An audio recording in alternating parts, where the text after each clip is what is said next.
bonus content for the Burb files. This is our 1986 Volvo DL245 wagon.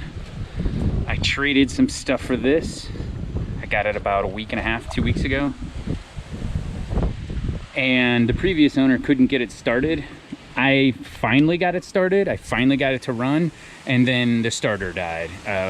Took it apart, hoping it was just a bunch of dust and debris and crap in there, and one of the brushes had broke cleanly off inside of the motor and then totally just destroyed the stator and the rotor and all that crap. So I do have a new starter coming. Just give you a little quick tour. This is a 3-seater. It's a little dirty. We're gonna work on that. As you can see, the previous owner tried the fuel pump, relay, tried the wiring. I tried a new ECU. I found that for 20 bucks. Did take the dinger out because it was annoying as shit.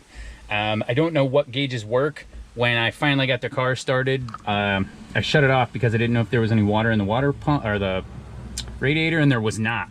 So I filled it all back up and went to hit the key and the starter died. So I do have a new one coming. I'm not gonna put too much money into this. As you can see, it has 222,000 miles on it.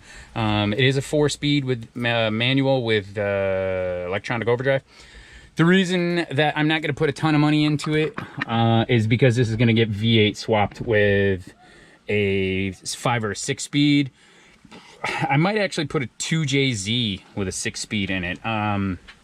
From what I've been reading online, 2JZs can handle a fuck ton of boost stock without doing too much. So comment below what you think I should do.